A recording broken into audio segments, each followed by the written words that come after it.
Salut Alan, c'est Antoine aux vacations. Est-ce que tu m'entends? Ouais, impeccable, et toi? Alan, t'as 31 ans, tu viens de franchir le Cap Horn pour la troisième fois. Mais quelle classe! Quelle classe! Vous le voyez derrière moi là ou pas? Il est pas beau? Même d'ici, ça Ouais, donne c'est des trop frissons. stylé. Tu l'as vécu comment? Bah écoute, j'étais hyper émotif, c'était trop beau parce que le jour se levait pile dessus, il se découvrait et tout. Puis avant, j'ai pris quand même cartouche là toute la nuit jusqu'à 50 nœuds, donc c'était un peu, c'est un peu rock'n'roll. De le passer là, c'était, ouais, c'est trop stylé. Je sais pas, c'est un grand moment. C'est, En fait, je pense que dans la vie d'un marin, tu pleures trois fois. Quand tu achètes un bateau, quand tu passes le Cap Horn et quand tu vends le bateau. Voilà. Donc, c'est magique. C'est magique et pourtant, t'as pas été verni, quoi. C'était rude, t'as eu des sacrées conditions.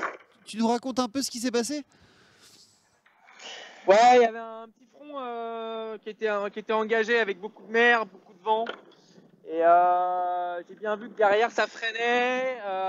Et en fait, moi je voulais pas me laisser prendre dans cette spirale des bateaux un peu affaiblis où ça s'engraine. Et en fait, bah, j'ai pas mis le pied au plancher, mais j'ai accéléré pour essayer de passer juste devant le gros du mauvais temps. Et du coup, je prends pas mal d'avance, donc ça m'arrange bien parce que derrière il y a du pré, puis c'est pas le fort de mon bateau. Il y avait une grosse déferlante, je pense qu'il y avait jusqu'à 7 mètres de mer, elle venait casser contre la coque du bateau là cette nuit, donc c'est vraiment pas rigolo. Vent moyen 49 avec des rafales à quasi ouais, 50. Donc voilà, c'est passé, j'ai sous-toilé, tranquille, j'ai fait 3 riz tourmentins. Et puis là, j'ai pu renvoyer de la voile, là, il n'y a plus de vent, il n'y a plus de mer. Voilà, là, c'est vraiment du bonheur. Mais ouais, c'était un peu engagé d'atteindre le Cap Horn et je suis content d'avoir un peu bravé les éléments pour y être parce que là c'est cool, là, c'est que du bonheur. Tu nous confirmes que c'est vrai que c'est la tempête, c'est le chaos et juste après tout s'arrête?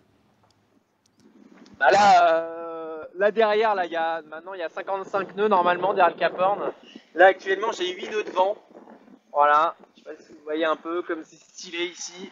Voilà, on n'est pas bien là. Voilà, donc ouais, c'est assez épatant, ça s'arrête net. Du coup, tu arrives avec 3 rilles tourmentins et là, tu as 20 nœuds de vent.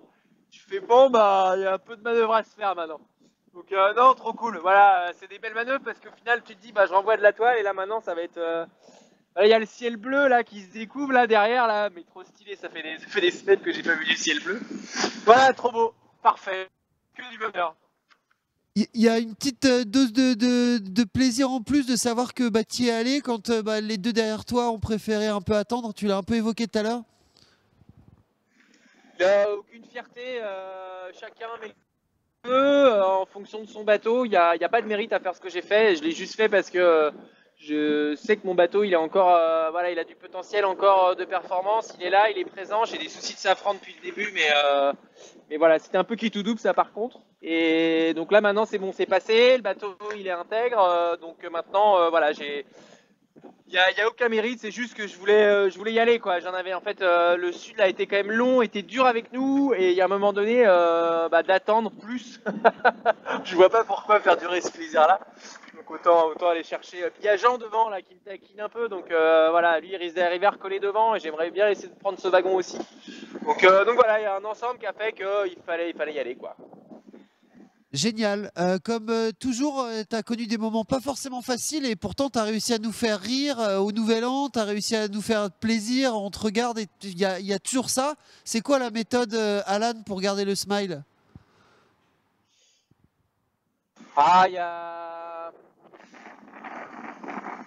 Je sais pas si vous vous rendez compte de ce qu'on vit, mais c'est quand même assez, c'est ouf, c'est dingue, c'est un moment incroyable. Moi, quand je vois ce caillou derrière là, tu te dis que tu t'es battu 4 ans de ta vie pour être là, quoi. Et en fait, tu oublies tous ces moments-là. Et quand c'est dur, tu sais que tu vas vivre ce moment-là parce que c'est la magie du Vendée Globe et qu'au final, tu t'es fixé plein d'objectifs que bah tu vas pas forcément remplir. Il faut accepter et que ouais, c'est une course qui est difficile et que tu as mis toute ta vie en parenthèse pour être là et vis-le à fond quoi. Et en fait, bah, moi je kiffe ce que je fais, j'ai un super bateau qui a été bien préparé. Voilà, je fais un troisième Vendée Globe. Ouais, je suis 17ème, c'est pas ce que je voulais. La course, elle est pas finie. Mais là, aujourd'hui, ce moment-là, lever du soleil, Cap Horn, bah, en fait, il faut oublier tous ces moments difficiles. Et donc, quand ça va pas, bah, tu penses juste à ça, que en fait, tu sais que tu vas avoir des bons moments et que tu vas franchir la ligne d'arrivée et que tu as envie d'y retourner. Parce que là, aujourd'hui, tu me dis, tu retournes faire un Vendée, je te dis peut-être, non, t'as craqué, quoi. Et je sais qu'en passant la ligne d'arrivée, je vais dire l'inverse. Donc voilà, c'est ça la magie du Vendée. Et donc, faut garder l'espoir, le sourire. Et tant qu'on n'a pas franchi la ligne d'arrivée, tout est possible.